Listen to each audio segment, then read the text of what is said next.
ओम श्री गुरुवे नमः। ओम शांति शांति शांति। प्रणाम भगवान। भगवान योग वासिष्ठ महारामायण से निर्माण प्रकरण पूर्वार्ध और सग नंबर 52 लेते हैं भगवान, जिसमें शीर्षक है श्री कृष्ण अर्जुन आख्यान का आरंभ और अर्जुन के प्रति भगवान श्री कृष्ण द्वारा आत्मा की नित्यता का प्रतिपादन। सत्संग लेते हैं भगवान। श्री वशिष्ठ जी कहते हैं, माँ बाहो श्री राम, अब कमल नयन भगवान श्री कृष्ण के द्वारा कहे हुए उस शुभ अनासक्ति योग को तुम सुनो, जिसका अवलंबन करके मनुष्य जीवन मुक्त महामुनि बन जाता है। उस उपदेश को सुनकर महाराज पांडु का पुत्र अर्जुन जीवन मुक्ति रूप सुख से युक्त हुआ अपना जीवन बिताएगा। श्री रामचंद्र जी ने पूछा, ब्राह्मण, कृपा कर आप मुझे यह बतलाइए कि वह पांडुनंदन इस पृथ्वी पर कब उत्पन्न होगा और उसके प्रति अनासक्ति का वर्णन भगवान श्री कृष्ण किस तरह से करेंगे। श्री वशिष्ठ जी ने कहा, श्री राम, एक समय यह पृथ्वी मृत्युलोक में आए हुए भार स्वरूप पापी प्राणियों से व्याप्त वन गुल्मों से संकीर्ण सी और दीन हो जाएगी।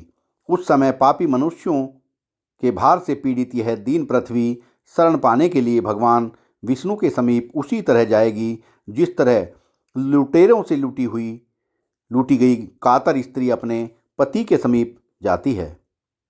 तब संपूर्ण देवांशों के साथ भगवान श्री हरि नर और नारायण के अवतार रूप में 2 शरीरों से पृथ्वी पर प्रकट होंगे।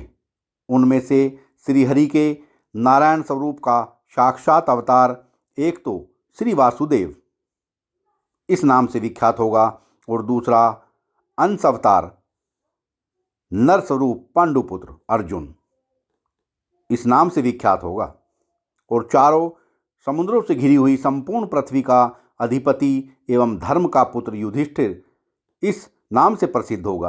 वह पांडुपुत्र धर्मज्ञ होगा। उसका चचेरा भाई दुर्योधन नाम से विख्यात होगा और उस दुर्योधन का भीम नामक द्वितीय पांडुपुत्र वैसा ही प्रतिद्वंदी होगा जैसे सर्प का प्रतिद्वंदी नकुल।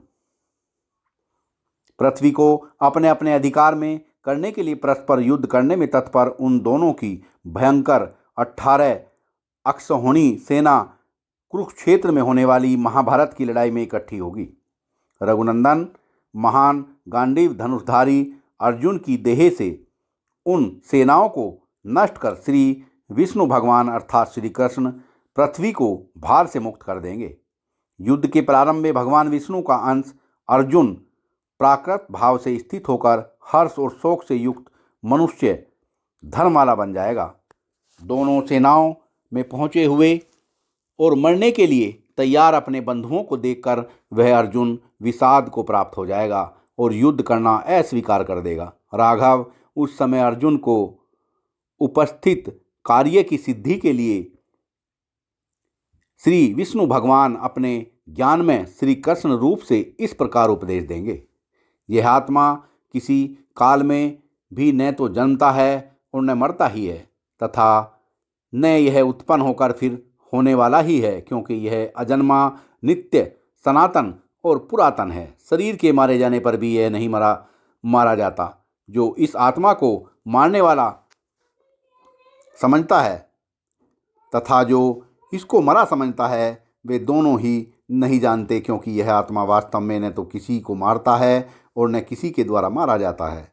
अंततः अनंत एक रूप स्वरूप और आकाश से भी अत्यंत सूक्ष्म प्रभावशाली परम शुद्ध आत्मा किससे किस तरह क्या नष्ट होता है, अर्थात उसका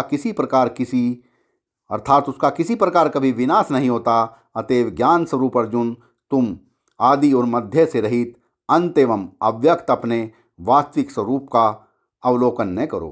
तुम अपरमेय दोष रहित चैतन्य स्वरूप अज नित्य और विशुद्ध हो। सत्संग को विराम देते हैं भगवान। प्रणाम भगवान।